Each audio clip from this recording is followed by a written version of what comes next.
The guys are really crashing out with this drizzle drizzle trend. Like, guys, we finally achieved the incalculable formula to destroy the entirety of women's logic.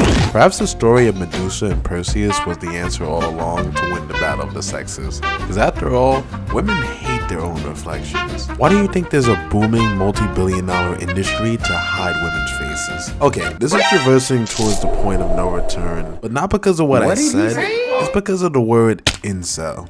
For many years, this word has cursed men who try to date, men who talk about dating, and especially men who cannot date. It's a word that was originally coined by a blogger known as Alana to categorize people, typically men, who had trouble finding a girlfriend. Unfortunately, some guy on Reddit rebranded the term to summarize the miserable lifestyle of men who suffer from involuntary celibacy. As of now, the term is plainly and almost exclusively used to shame men who are unsuccessful with women. Let's be honest, the first thought that probably comes to your mind with the word incel is some basement-dwelling dweeb that hasn't touched a shower or a stick of deodorant since the launch of StarCraft. But what inceldom really is like is completely different. It's your everyday man scrolling through the internet in their free time. One can argue that it could be a little too much free time, but that's not the point. They don't claim to be an incel, but they most likely are. I mean, only 1 in 4 guys has had sex within the past year. I can understand that some women have spent years or even decades without getting laid, but the odds are severely skewed. It's likely that she's not really a fan of her options, which drives this behavior over not being accepted as a potential mate. Like, guys, let's drop the whole woe is me stuff about men not being selected. I want you to close your eyes and imagine a world where all women want you. You're fighting to keep them from sneaking into your bed late at night because you're such a stunning Chad. The sea of women are limitless and you have your pick of them. There's just one problem. You need to provide for them. Hey, I didn't say they wanted to sleep with you. They just want you because maybe you can provide a life that's a little bit easier for them. So you spend countless amounts of time, energy, and resources to impress this woman of interest that you're worthy of her insides. She will always be interested in your potential, but until you show her that she has a winner, any chance of you scoring is as unlikely as the next John Wick movie. I mean, even if it did, would it be worth it? Let me know in the comments below. So far, this video is sounding pretty dark and grim, but I promise you, it's gonna get better soon.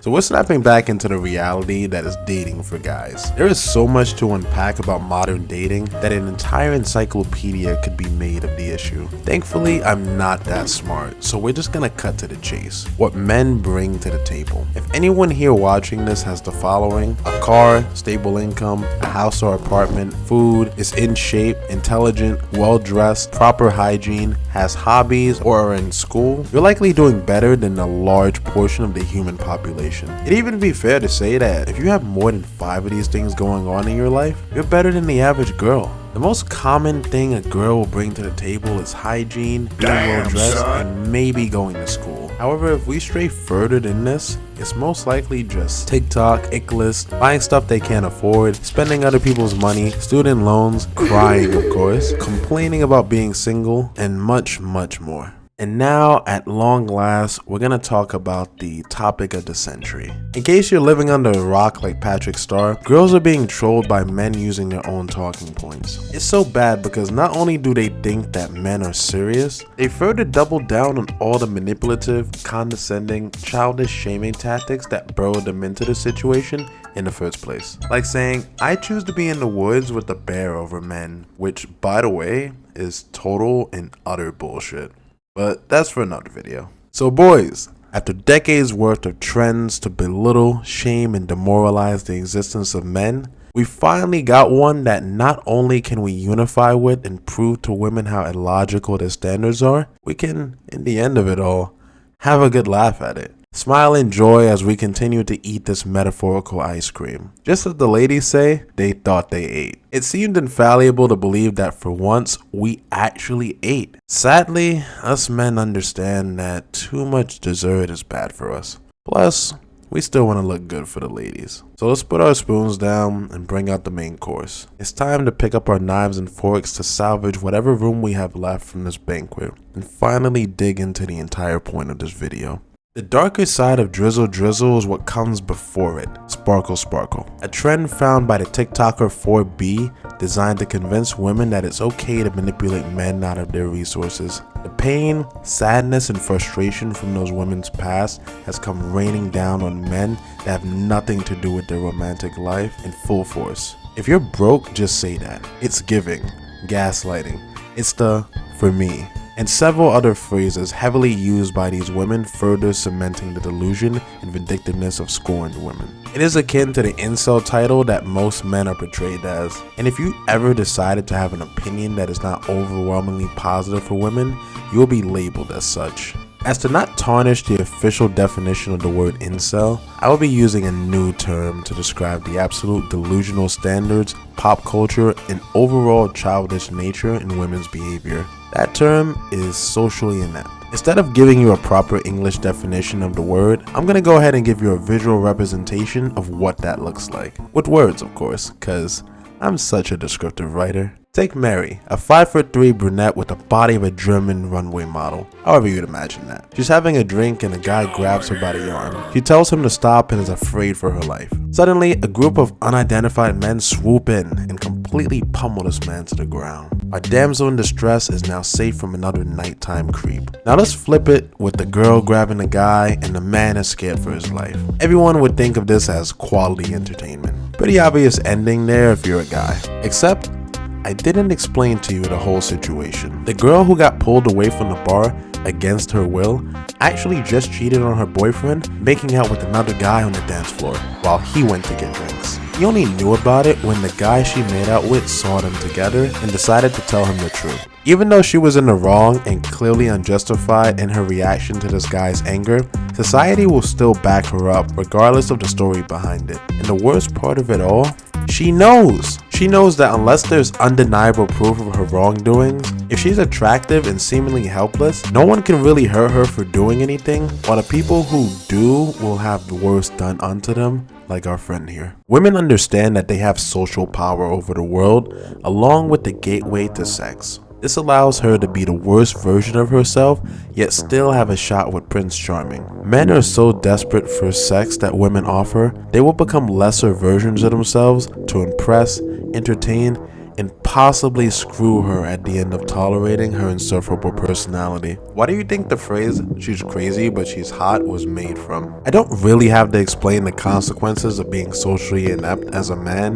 because chances are you're a dude, and if not, just think of the imaginary guy who got his ass kicked. He knew he was in public with other drunk men, but he let his anger get the best of him, resulting in him being a target. Maybe the hospital bills and viral beatdown shared on IG will teach him a lesson. So yeah, we're giving women a taste of their own medicine. Yeah, it's funny to say drizzle drizzle, and yeah, we're all genuinely laughing at the triggered reactions of women responding to this. I could be pulling this out of my ass here, but if I'm right, you definitely want to hear this. Just as we were once specks of dust, which became cells, which became flesh, then somehow down the line became human, this series of chaotic events will ultimately lead to a neutral conclusion. Initially, if you were not the top guy in the group hierarchy, you would have no chance of passing on your genes. But now there's so many opportunities, it has become inconsequential to do so, unless some sort of personal ideal is established. There's so many men and women living in the same space that we can have the biggest orgy in recorded history, have children, and increase the human population by over 30% worldwide. Can you imagine going from 8 to 11 billion people in less than a year? This overpopulation is no wonder why dating is such a big game to us now. However, an event similar in impact to a nuclear war could change this. Drizzle Drizzle could be that nuclear bomb to change the course of modern dating. The entire reason why dating is hard is because women lack the ability to see beyond their desires. To be the CEO of a company, to be a woman in office, to be strong and independent, to make the bar higher for men to climb so they can find a better man, not realizing she could possibly be skewing her chances to find love, but the possibility of other men and women finding love as well. If the bar is the top 20% of men, and women are shamed on the internet for their choices in men that are not in this category, everyone loses. So what would happen if women are shamed for these unrealistic standards of men? The recalibration of the dating market. The revival of family values and partnership. the decrease in depression, body dysmorphia, obesity, and high blood pressure. It may sound like I'm stretching this a bit too far, but 1/3 of a person's life is their dating life, while the others are work and sleep. Sleep, sex, and food are biological drivers to stay alive. If any of these are removed from the equation, society will face the consequences. There are plenty of examples of hunger-driven civilizations falling into chaos or into tyranny. So if the dating problem we have in the modern world is fixed, society will inevitably improve. Bring back shaming, where it has prevented us for generations from straying into degeneracy. Thank you for listening.